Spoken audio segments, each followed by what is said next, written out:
I'll stand up too so I can see what's going on. There's seats right down here for those that are standing in the back. You mentioned the Japanese internment. I was raised in the Bay Area of San Francisco, and the Japanese communities, as earlier in the United States, most the German, the Italian, the birds of a feather flocked together, and the Japanese community in California were very strong communities and very much together. I think the internment, which is criticized from time to time, was very, very logical at the time, as much for the protection of the families that were there as for the protection of the United States. You didn't know who you could trust. The Japanese have a very, very strong culture where loyalty to the emperor applies over everything. I worked with the Japanese after the war considerably, and you know, if the unions, they had unions in Japan, if they objected to what management was doing, they'd go on strike. But they wouldn't stop work. They'd wear an armband, and that would humiliate management, and that was their strength, was an armband. But if they struck, it would hurt Japan, and they didn't want to do that. So they're a very different kind of culture and community. So those internment camps, where they've been criticized, I think were a very logical move for the country, both for the Japanese and for America in its defense at that time. After the war, a man by the name of George Ishiyama, who I worked with considerably, was in one of those internment camps and actually became the senior officer and for acquiring all the food and supplies for the camp. He went to Washington, D.C. and managed those camps until they were disbanded after the war. George committed himself to rebuilding the relationships between the United States and Japan. And I'd worked with him up until his death, really. And I never truly appreciated what George had done in terms of rebuilding these relationships. For some reason, I was trying to get some answers on George, and that wonderful little device called Google is absolutely amazing. I don't know how they get all their facts, but I Googled George, and it came up, and he received from the Emperor of Japan after the war the Medal of Honor for Japan, the equivalent of the Medal of Honor here in the United States, for the rebuilding of relationships between Japan and America, which, when you mentioned the internment camps, I just had to tell you that story because it's important. Another factor, you know, today's conflicts are very different from those of World War II. The 10th Mountain Division was reactivated in 1985. Actually, it was to be reactivated as the 10th Division. The 10th Division goes back to World War I. When we were at Camp Hill, we were the 10th Light Division. We were not the 10th Mountain Division. Not until we went to Camp Swift, Texas, and General Hayes took over did we get the mountain patch. But the 10th Light Division today has mountain trained units, but basically they're trained to go anywhere, anytime, any place, and deal with a conflict more or less like the Marines, only their Army, and they've been the most deployed division really since 1985 in Iraq and Iran and all of the strange conflicts we've had around the world. Coming back to the 10th Mountain Division proper now during World War II, I'm embarrassed by the amount of attention that it gets because we were just one division out of umpteen divisions that fought in World War II. Our time in combat was 114 days, and then the war was over. But the many other divisions, and the Navy and the Marines and the Coast Guard and the WACs and the Waves, and there are so many other units that deserve the understanding and full attention of the American public. the 10th, particularly here in Colorado, for some reason, something to do with the mountains, I think, we get called upon to make presentations from time to time. So with that apology, I will tell you that from 43 to 45, yes, that's when I served. I joined the 10th Mountain Division at Camp Hale in 1943. I tried to get in the Air Force because my father had been in the Air Force in World War I, and he flew, but he got to France at the very end of the war, and from what I understand from my father, his best ability in flying was learning how to side slip into the end of the runway where all the nurses' tents were, and if you did it right, you blew their tents over. So I thought I'd like to try and do that too, but when I went in for the examination, health examination, you know, at that time you stripped down and you went through the whole damn thing nude, and they wrote a number on you, and they wrote on me number 13 and circled it, and I said, oh, for heaven's sakes, don't put 13 on me.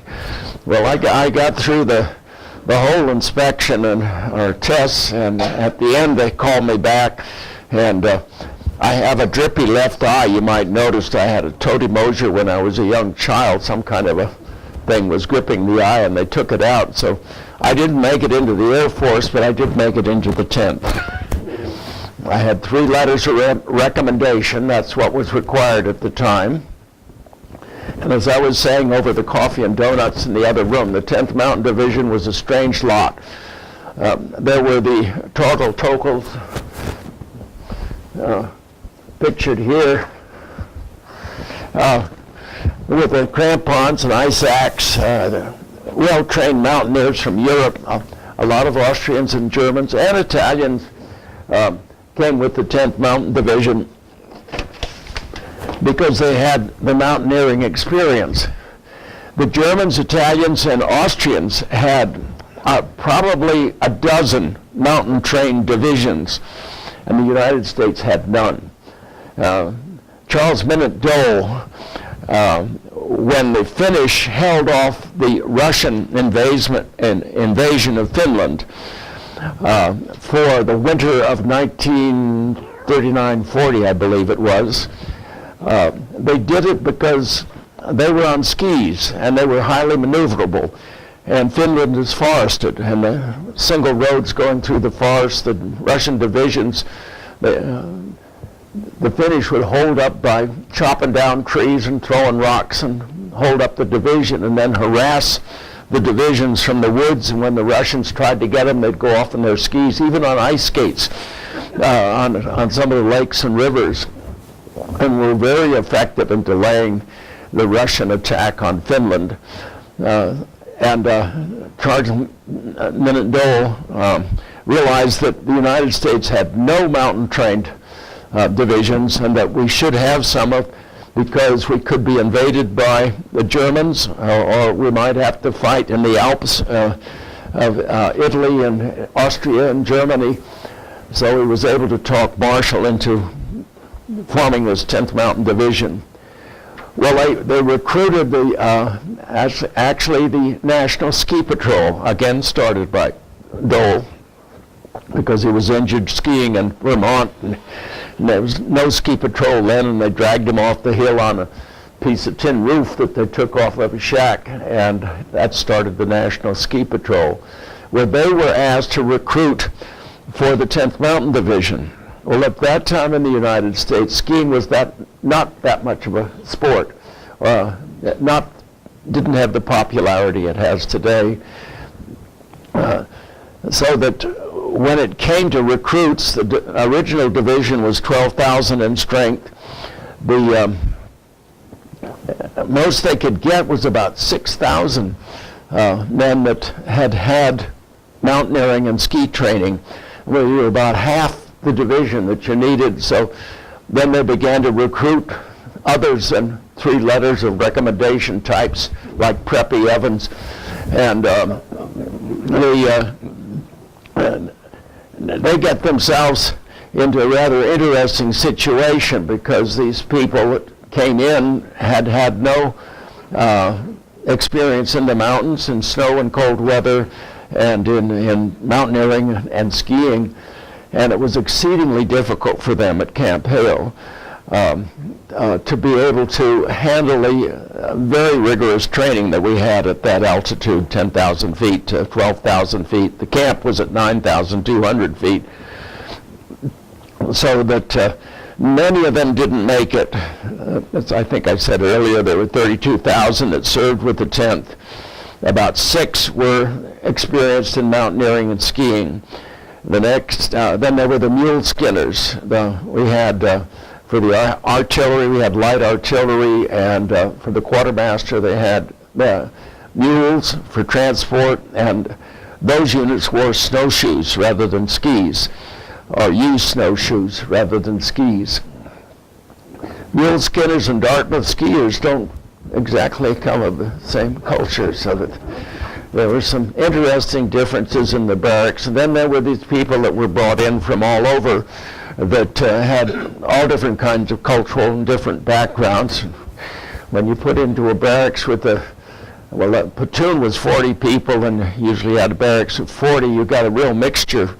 And it formed a wonderful relationship, really, that lasts today between those that were the skiers and those that were stuck in with us. I told over donuts about Dan Kennerly. He's a southerner from Georgia. And Dan's a wonderful raconteur. He's no longer living, but if you ever have a chance to listen to his tape on the 10th Mountain Division, it's a delight to hear. But he and his buddy, Dan was a big fellow. He played football. They had a professional football, Army football team at that time, part of the recruiting exercise for the Army. Dan and his buddy decided that they should do a little more for the war effort than play football. So they looked around and thought, well, this 10th Light Division sounds good. They were thinking searchlights, up there in the mountain. That sounds good. And when they showed up at Pando, Colorado on the train, and there was 8 feet of snow on both sides, Dan turned to his buddy and said, Lordy, Lordy, what have we got ourselves into? There were a number of people that felt the same. The most rigorous part of our training at Camp Hale was the D series, and that was a 6 weeks period where we packed everything on our back that we needed in terms of sleeping bags and clothes and food and water and rifle and ammunition. The song 90 Pounds of Rucksack tells the story of carrying that gear around. But we had a very, very rugged time. I honestly, and most of us thought they were trying to kill us off. The military, after the war, said that was probably the most rigorous military training that had been used in the United States. We slept out on our skis. The equipment we had is very, very different from the equipment you have today for skiing. Our boards were, tip of your ski should come into the palm of your hand. They were 7 feet or 7 feet 6 inches tall, and you had the bamboo poles. We had boxy boots, not the kind of boots that you wear today that you don't break ankles anymore. You used to break ankles. Now you break knees and hips with the different equipment. But it was very well designed for what we were doing, surprisingly so, because you didn't have groomed slopes. You were skiing through forests, all kinds of snow conditions, crust, breakable crust, deep powder, wet, heavy snow, tree wells. Someone earlier talked about tree wells when you're skiing through a forest. If the wind, if you go, I don't recommend you do it because you can fall in a tree well, and if you fall down with your pack on your back and your skis are over your head, there's no way you can get out by yourself. You don't have the strength to get your pack off and get back up and try and undo your bindings and get your skis off and fall down in the hole and then try and climb out of this thing. It could be as deep as 8 feet. So that our gear was designed for that kind of condition. Bob Bates, who happened to be long-term president of the American Alpine Club, and he was my English teacher in high school, was one of the reasons I got into the 10th, but he was responsible for our gear. Stepping back and talking about the D series, that with the skins they had for going uphill, they had strap-on rather than stick-on, the way you have today now if you do cross-country skiing. And a strap-on skin, if you go sideways on a hill, comes around on the side of the ski, so then it becomes useless. So the trick was to put some water on your ski before you went out on the D series, freeze the skin on, and then just leave it on all the time. So it was there for uphill and downhill. And also was your cushion for your bed at night. The skins were exceedingly useful in being able to get uphill, and they were very good in going downhill, because the last thing you wanted to do was fall with your pack, as I said. And you'd go slower with skins on, and you did stem turns and snow plows and anything to keep from going too fast. One of the real important things was what you wore and how you wore it. You didn't want to perspire if you could avoid it. Climbing with a 90-pound pack up a steep hill, it's hard not to perspire. The trick was I wore wool trousers. I didn't wear the cotton long underwear because it absorbs the moisture from your body. The wool breathes. Wore a wool sweater next to your skin. Try it sometimes. It's rather itchy, but it was necessary again to breathe. And then a wool shirt over that wool sweater. We had wool gloves, wool cap. We had windproof parkas and windproof pants, and we had whites to put on. But don't put those on because they don't let your body breathe the moisture out. Going uphill, the first thing is take off your gloves, take off your cap. And you didn't have zippers then, so you unbutton your shirt, and yes, unbutton your fly and pull everything out so that, again, you're keeping yourself cool to cold rather than hot and perspiry. When you get to the top of the hill, then button up, put on your wool, and if the wind's blowing, put on your parka. So that was sort of the way you dressed and tried to control your body temperature and your perspiration. At night, during D series particularly, we would move all day. The Reds were fighting the Blues, and there's one story about the Blues were attacking the Reds off Chicago Ridge up above Cooper Hill, if you've been there. And the sergeant on the Red side, "Don't shoot, men, don't shoot, they're going to kill themselves coming down the hill." But at night, what I'd do is stop a hole in the snow with my skis, take the skis off, flip them over, and take your boots off when you got in. You had double down bags. Put your boots between your inner and outer bag. If you didn't keep them warm, impossible to lace them up in the morning. They'd be frozen. And then sleep in the bag. And if it snowed at night, that was nice because that snow is 32 degrees and your body temperature and bag would keep you warm and you could breathe, and you just knock it off in the morning and get up and get going again. But that's what we did for 6 weeks. Temperatures down to, I think we had 17 below zero for a couple of nights, and we had 6 feet of snow on Easter Sunday. That's Camp Hale. Everything's been taken down now at Camp Hale except the old concrete abutments for the field house. And the field house is over at Snowmass. They took it over there, and they have a horse training camp. If you want to see the old field house, it has a little plaque on it over at Snowmass that was actually moved from Camp Hale. A lot of the barracks were moved and used in other parts of the country too. But we left Camp Hale in June of 1944. When we were getting on the train, it was snowing. When we got to Camp Swift, 3 days later, that was the time it took the trains to get down to Camp Swift, it was 112 degrees. And the generals thought that we should have really keep sharp, keep well trained to get us out hiking they had some kind of thing called a medical march, is where you walk along and a guy comes along and said, you've been shot in the leg, and the medic's supposed to come over and fix you up and get you out of there, or you've been, arm's been blown off and they got to tie you up. Well, that march in those temperatures, at that time you'd go 50 minutes and rest 10, go 50 minutes and rest 10. Before the first break, we had people passing out from heat exhaustion.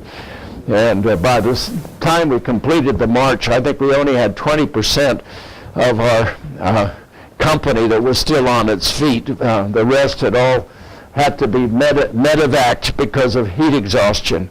It takes your body, at least from my experience and thinking, about 6 weeks really to adjust to altitude differences and temperature differences, so that if you're coming up from sea level to ski up here in Colorado, you'll find, particularly when you get older, a lot of our vets can't come up to this altitude anymore. That you need that time to adjust.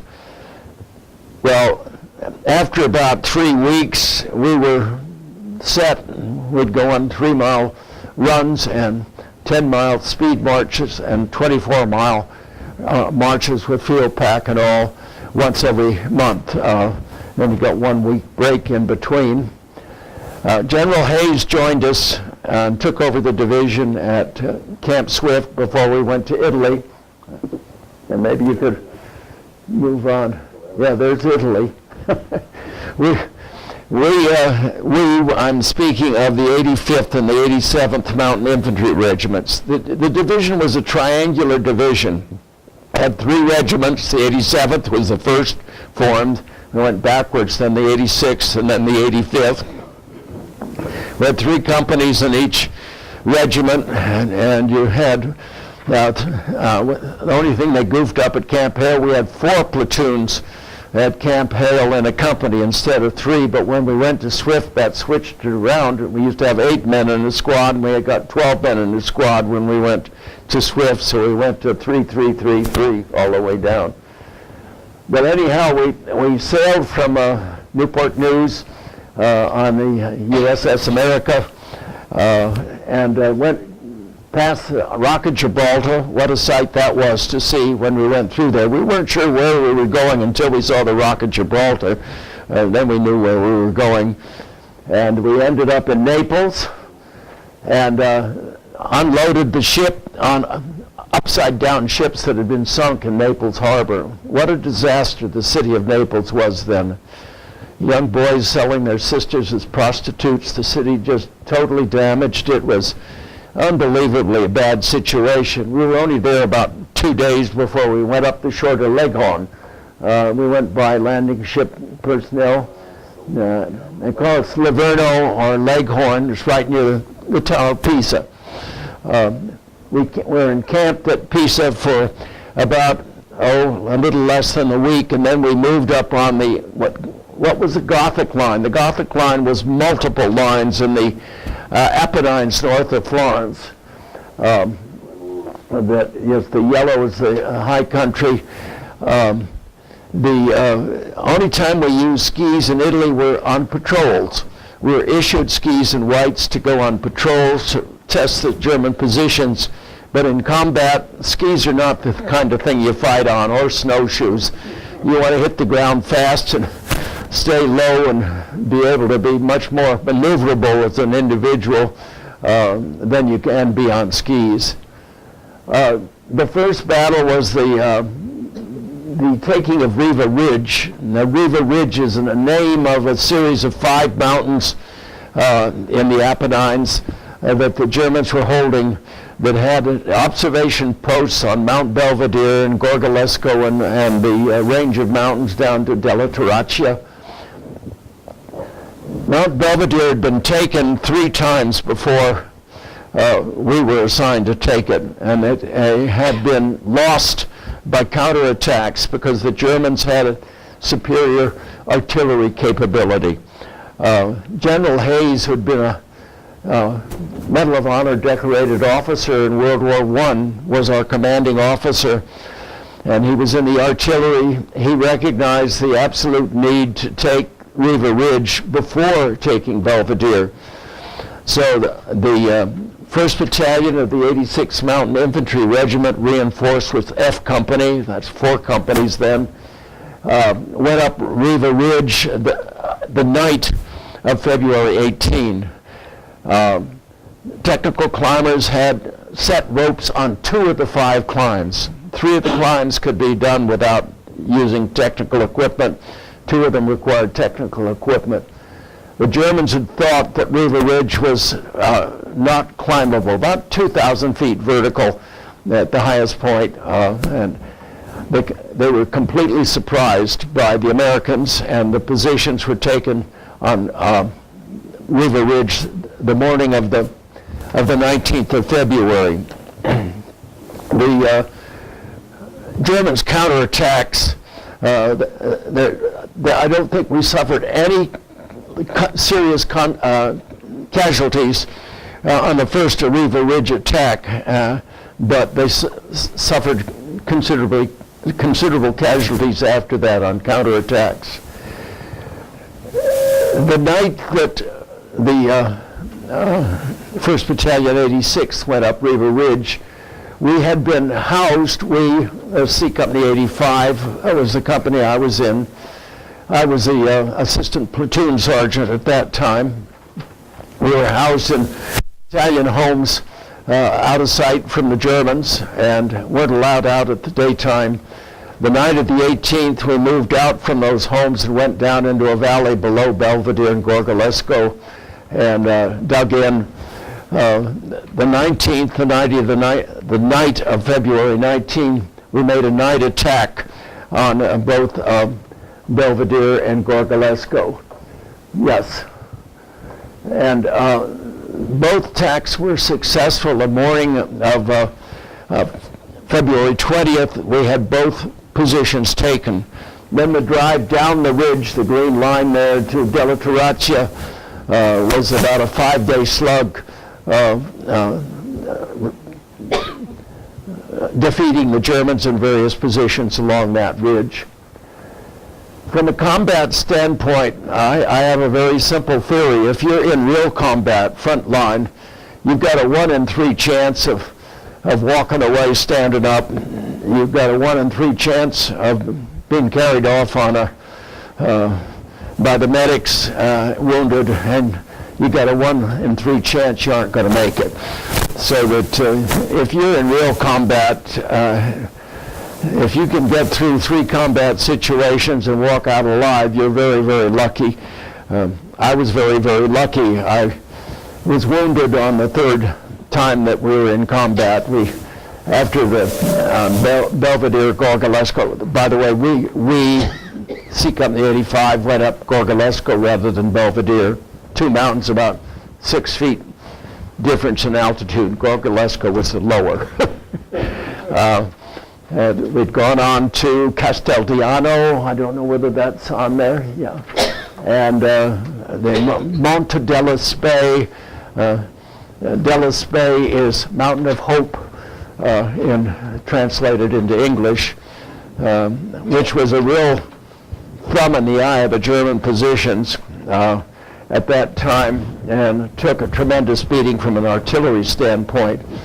One thing you learn too, if you've been in combat for a while, the recruit that's brought in as a replacement when you lose somebody either for wounds or fatality is very, very vulnerable because they're not conscious of the little things that make a big difference in survival under combat conditions. We had 5,000 replacements in Italy, and they were the ones most vulnerable for being wounded or killed once you were back on combat line. But we lived in foxholes. Didn't show up outside your foxhole, you'd be shelled right away. German 88's a very dangerous and effective weapon that they used. If foxhole, I drew a picture for my mother of my wonderful foxhole. You know, I had my my study, and I had my bed, and I had the cooking arrangement and everything else. We chopped down trees and put sandbags on top so that they had to have a direct hit to get you. But during the day, from time to time, you have particular calls of nature that are difficult to deal with in your foxhole, because we didn't have a flush toilet in there. But your helmet serves multiple purposes. You know. It's very good for protecting your head, and it's very useful for cooking too, because you can cook with the helmet, and it also serves a third purpose, but you've got to throw it out. The thing is that you don't want to throw it in your buddy's foxhole next door. And the other little trick was sometimes you have number 2 that you have to deal with, and your entrenching tool has dual purposes too. It's very good for digging a hole in the ground, and it's also very good for number 2. But again, you have to be careful on how you throw number 2 out of your foxhole. But so, living in a foxhole is, for a week, it was 10 days that we were there, is quite an experience. When we were called off the line and replaced, we went back to a quartermaster depot, where we'd been in the same clothes, underwear, everything else, for 6 weeks, so that we were a bit rank. And when you got to the quartermaster depot, you didn't take your clothes off, you peeled them off. And then they ran us through the shower, and the barber, and shaved you, and came out the other side. You got issued all new clothes, and you're ready to go again. So the Army is very efficient in trying to handle those situations. The attack was we've been told by the Fifth Army to hold our positions at Casteldiano was the closest town, beautiful little Italian town. We'd been told to hold our positions until the other units had come up on defensible positions along the Gothic line. We were there for about 3 weeks before the attack that was to be on April 12th. That happened to be an overcast day, and they couldn't bring in air support for that attack, so it was put off 2 days. On April 12th, actually, that's the day that Roosevelt died, too, so that there were 2 reasons in 1945 to delay the attack for 2 days. On the 19th, the division took off, and between the 19th of April and the 2nd of May, the division broke into the Po Valley, got to the south side of the Po River. General Hayes commandeered boats and engineering pontoon bridge builders to get us across the Po River. We weren't supposed to be the first across the Po River according to the general plans, but General Hayes moved faster, or the division moved faster than the Army had thought possible. So we were the first division across the Po River, and then on up to the north end of Lake Garda, an absolutely beautiful Italian lake, and there the war ended on May 2nd in Italy, with the German General Kesselring asking to surrender to General Hayes because of the 10th Mountain Division movement and defeat of the Germans.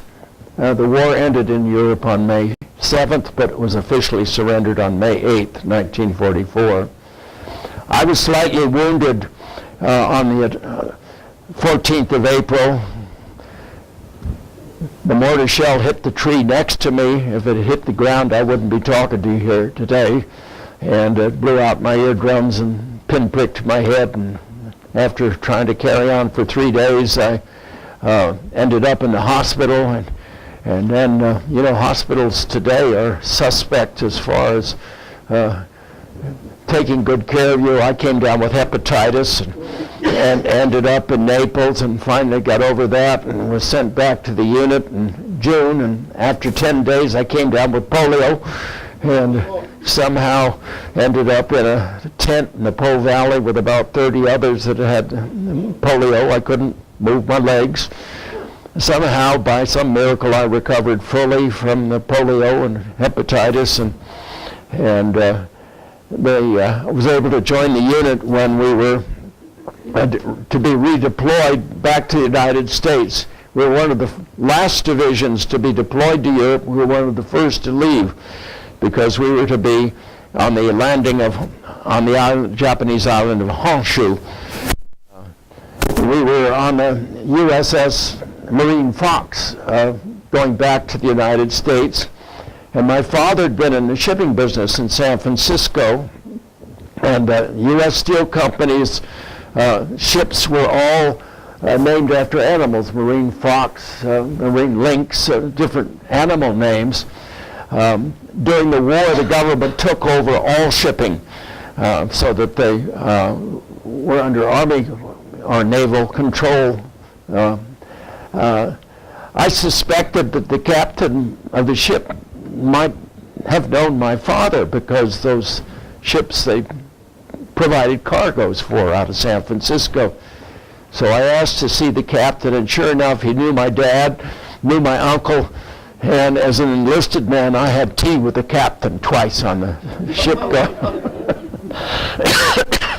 While we were at sea, the first atomic bomb was dropped in Hiroshima, and then 3 days later, the second bomb was dropped on Nagasaki.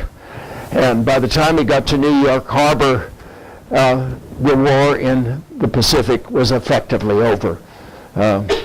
When we arrived in New York Harbor, we were greeted by sailboats and yachts and barges with bands playing music. It was a fantastic scene. One of the men, when the barge next to the ship was playing "Hail, Hail, the gang's all here," said they shouldn't be playing that, which was true, but it was a wonderful reception.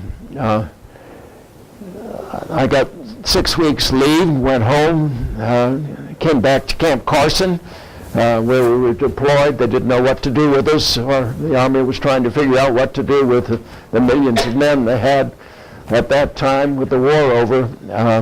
If you had enough points, you got, they decided to give us another 6-week leave, and there was a cute little chick at Smith College that I thought I'd go visit, and so I hitchhiked from Camp Carson to Boston, and then hitchhiked back again at that time. And on November 25, 1945, I was discharged and came to the Colorado School of Mines under the GI Bill, and graduated, and I'm a minor 49er, just the wrong century, and pursued a career in mining. And I think that's my story. But I'd be happy to try and answer any questions that you might have with respect to the 10th or anything else. Hitchhiking, I can give good advice on hitchhiking. So what happened to the girl? What? What happened to the girl that you would see? Oh, she went away with somebody else. Yeah. She had more sense. My wife of 63 years was a blind date at the Colorado School of Mines, and we got hooked up, and she got stuck with me. She wouldn't accept my ring for engagement until she checked the whole family out.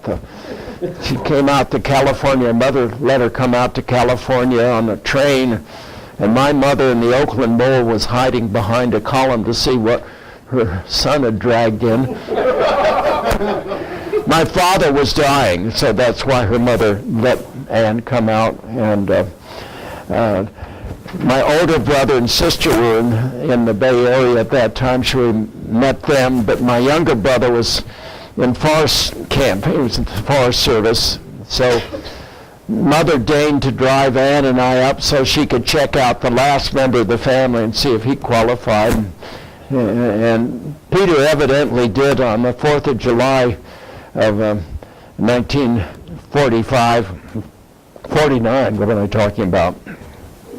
She accepted my ring, and then she drove Mother drove Ann and I down to drop me off at my first job. Was at Ingot in California in the high Sierras. There was a small copper zinc mine up there.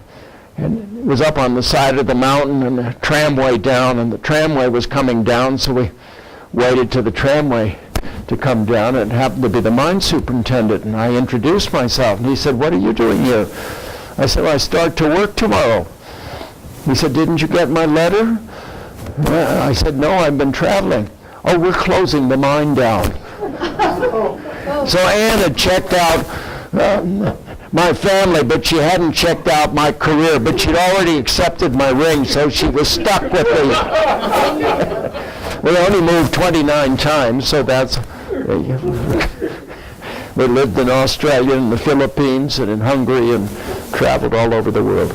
I'd do it over again if I could. I think she would too. She can't defend herself, though. She's not here today. That's what happened to the girl. Any other questions? Better girl. Sounds like you got the better girl. I think so, too. She's not sure what she got, though. Probably still figuring that out. What was the personal weapon you carried? I carried a machine pistol in combat. It looked like a grease gun. You know, it was a .45 caliber. You didn't aim it like that. I aimed it like this. Got pretty good at hitting what I wanted to shoot for. Any other messages? Got a question? No? Sure? Okay. So can you tell us a story about getting the Silver Star? When we went on the night attack at Gorgolesco,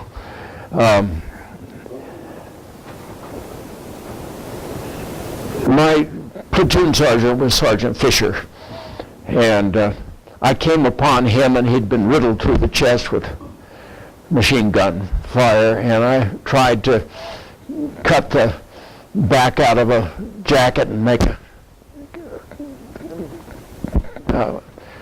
airtight compression on his chest, but he died in my arms, saying, "Please not now, please not now."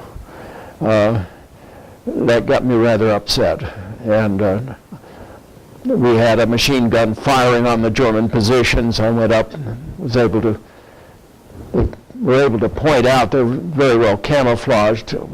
This was in the dawn, early dawn of February 20th, that there was the position. When I went back to the platoon, I was now in charge, and I saw a person crawling. B Company was off to our right and up ahead of us, just below where this position was that the machine gunner had pointed out to me.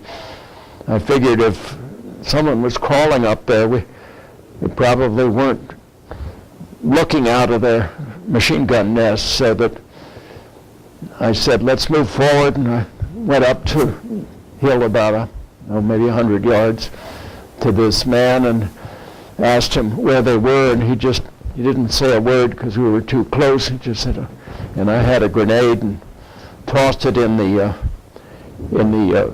foxhole they were in, or bunker. It really was what it was. Jumped in on a dead German, and another one wounded, and the other two surrendered. I had the machine pistol.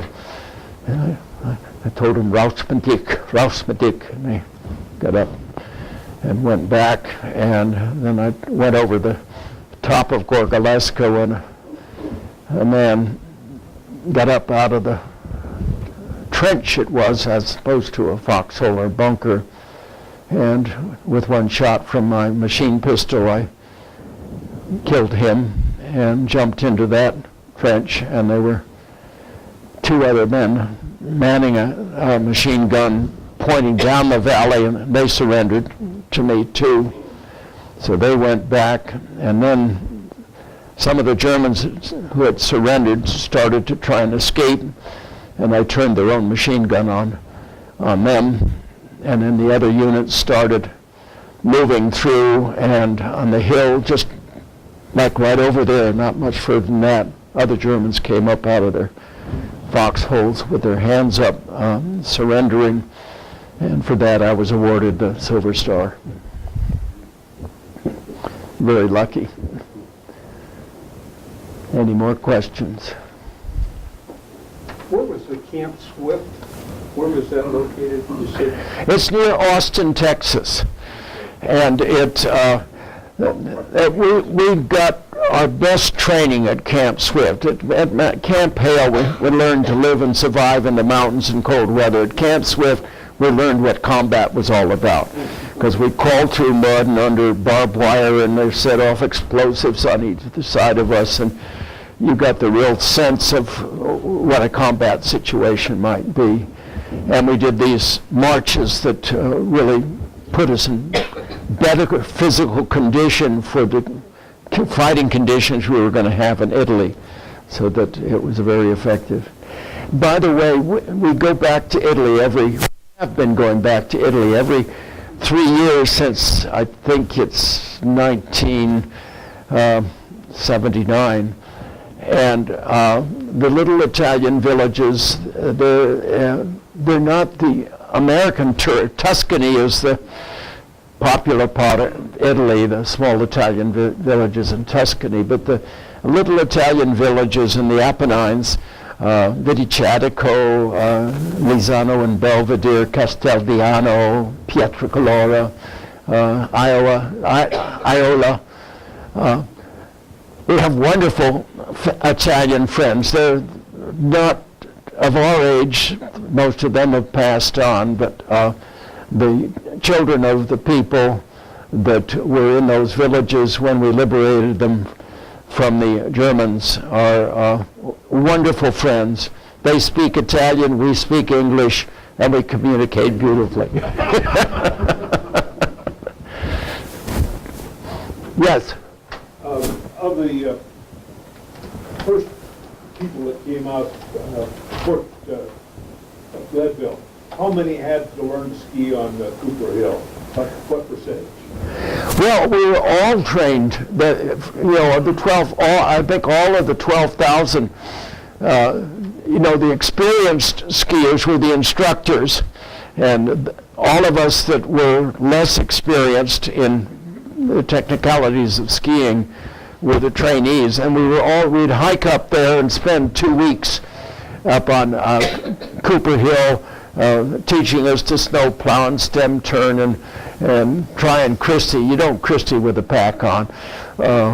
And then we had 2 slopes down at Camp Hale proper, the A slope and B slope. And then we had rock climbing in below the Mount of the Holy Cross and the rocks there, and in on the east side of Camp Hale there were some precipitous cliffs that we were trained for climbing there. What is Cooper in relationship to the Camp Hale? It's about 12 miles toward Leadville. The road from Leadville to Minturn, you go over Tennessee Pass, and then you drop down into the Eagle River Valley there, and that's where Camp Hale was. You mentioned you had an interesting experience after you got out in going to Army ROTC and not being recalled. Could you tell us that? Yes, I went to the Colorado School of Mines. I started in January of 1946. And during the war, they had graduated students in December as well as in June. But when the war ended, they stopped graduating in December. Well, I'd already had 3 years in the military, and I wanted to get out as fast as I could, so I applied for advanced credits. I'd had physics and advanced math and chemistry at Phillips Exeter Academy, where I went to high school. Mom set us east so we could get an education. She didn't think we could get educated in California. Mom was a very good person too. But anyhow, the second year, after the first year, I was running out of beer money, you know, that under the GI Bill. My voice was a little better. I'd sing at weddings and funerals, and I worked at the Rocky Mountain School for Boys, the disadvantaged children that got in trouble in Denver. I was a night orderly in the hospital at the Rocky Mountain School for Boys. I made the mistake of letting them borrow my rock identification kit one night. It has files in it that they managed to file through the locks and escape. But I had a little car called Buttercup. I'd knocked the top out, so I painted it yellow, and I'd go with the internees, and we'd go out and catch them. But anyhow, I needed beer money, and you got $20 a month if you signed up for advanced ROTC. So I signed up for advanced ROTC and got my commission along with my engineer of mines degree when I graduated. And some little conflict called the Korean conflict began in the middle of 1950, and Ann and I were married in September 2nd, 1950. Got a wonderful letter from Uncle Sam saying you've been transferred from active to inactive duty, which that was a nice wedding present. And then Christmas came. I got another nice little letter from Uncle Sam. Greetings. You've been recalled to duty. Well, it was the toughest post you could ever imagine. The Presidio Monterey in California. The Army Language School. And my title was really a wonderful title. It was Chief of Reproduction and Publication to print the 24 languages, working with all of the teachers were natives of their country and had trouble speaking English. So I got into Arabic and Japanese and Korean and German and God knows what else. And we'd sit down and try and figure out what they were trying to do and what I had to do, and had a wonderful time doing that. And the reproduction part I got right because we had our first son there. And the publication went all right too. And then in the end I was promoted to really the best title I think I ever had, First Assistant Director of Academic Training for the Army Language School at the Presidio Monterey in California. Well, maybe it wasn't the best, but it was the longest one that I had. No, we had a wonderful year and a half, and that was I was back at Bingham Canyon as a mining engineer in what am I talking about? 51. So I had a year and a half that was a good experience. One other thing I should mention is that General Dahlmiller, the German general, we've had reunions every 3 years, and there was one at Lake Placid. And General Dahlmiller came from Germany and placed a wreath up and then we went out to Tennessee Pass and placed a wreath on a monument at Tennessee Pass. The following year we went to Europe. We've been going to Europe, as I said, every 3 years. And Mac McKenzie and Earl Clark and I've forgotten who the others were, arranged for us to place a wreath at the German War Memorial at Mittenwald. And that evolved into the International Federation of Mountain Soldiers. So that continues today. We have a Federation of Mountain Soldiers that is made up of the former enemies of Austria and Germany and Italy, and the Japanese even were part of the association. It continues today, but most of the World War II veterans are no longer part of it. It's to the descendants now. One final question, anyone? Yes. What's your estimation of the remaining number of Fifth Mountain Division, original Fifth Mountain Division? I'm asked that question quite often, and I really have no idea. We sort of disappear into the population. I would guess that out of the 30,000, 32,000, that there might be 5,000 still living. Active, we had our 39th ski-in up at Cooper Hill just last week or the week before, and there were 8 of us there, 2 skiing, Jimmy Ness and myself, and the other 6 just being there for the camaraderie. But that's, here in the Rocky Mountain chapter, we have a monthly luncheon, and we may get from 4 to 8 veterans that come to the lunch. The descendants are carrying on now. Well, Hugh, thank you so much for coming in. We have one of our challenge coins from the museum we'd like to give to you, just in remembrance of your visit with us. And Thank you hope very come much, back Mark, sometime. and thank you all for your attention. Thank you. And thank you very much. Yeah. And can I make one quick actually 2 quick comments? For those of you that didn't sign in when you first got here, please remember you got